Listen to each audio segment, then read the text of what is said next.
Sabaw. Nagpakbit ako sili, kaso manghang. Kasi ito lang meron dito sa abroad. Wala yung hindi manghang. Kaya sabi ni amo ko, be careful daw. Baka sasakit daw yung tummy ko. Kasi sobrang anghang.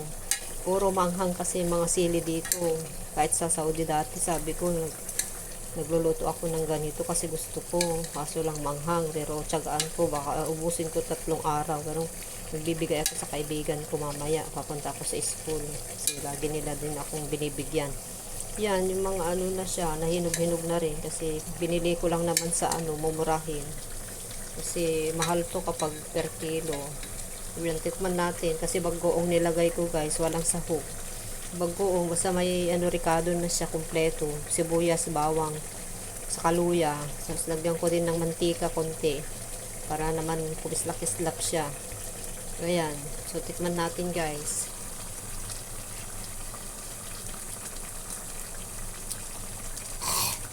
Wow. Hanghang. Grabe.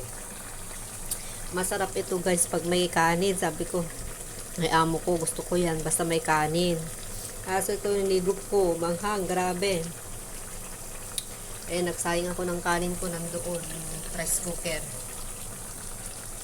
Ayan, marami siyang dito ko kasi niluto sa baka maamoy ni amo. Kaya sinarado ko na rin yung pintuan.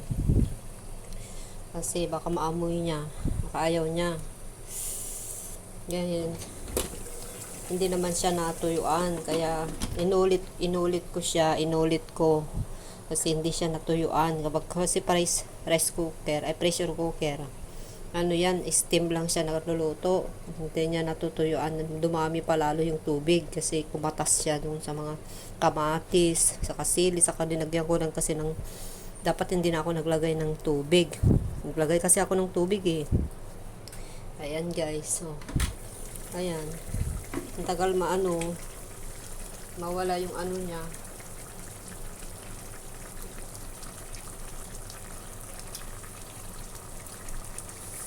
Bagoong talaga nilagay ko guys kasi gusto ko talaga bagoong para mas masarap.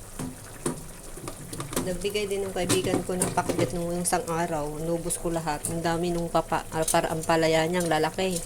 Pero naubos ko pa rin kasi gutom na gutom kami ng pakbet dito sa abroad mga guys. Natawa-tawa na lang kami doon sa kasama ko binigyan niya kasi ang lalaki ng hiwa nagmamadali daw siya yung binigay niyang kamote sinabay ko na rin dyan pero luto na yan dati yung binigay niya kahapon pero ito nagatid kasi ako ng bata sa school kaya bumibili na ako agad sa umaga ay niluluto ko ngayon tanghali kasi ayaw ko ng noodles sabi ko kay amo sawa na ako sa noodles gusto ko kasi kanin sabi ni amo. Oo, kasi mahilig kayo ng kanin katulad ng asawa ko. Rice people daw kami. Sabi niya, rice people daw kami. Ang tawag niya sa amin, natawa ko. Inulit-ulit ko pa yung sinabi niya. Ha? Meron pala ba ganun? Rice people. Pangalan namin, rice people. Pinakita ko sa kanya yung bigas ko. Yun ang niluluto ko kasi matigas yung bigas ninyo. Kaya bumibili ako ng bigas ko. Sabi ko kasi malakas ako kumain ng rice. Ayan. Lang tagal maubos yung tubig niya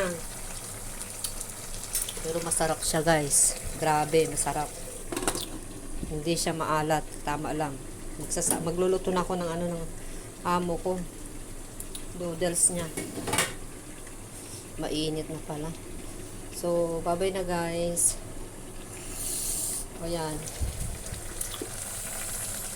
sarap manghang, kahit manghang. Kasi nga, natikman ko yung sili, naalala ko lang nung Sunday, nung pumunta ako sa church nung nakaraang Sunday.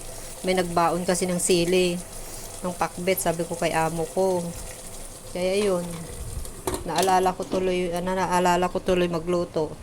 Masarap, sabi ko. Yan, may fish sauce ako, may bagoong yan. Bye-bye na guys.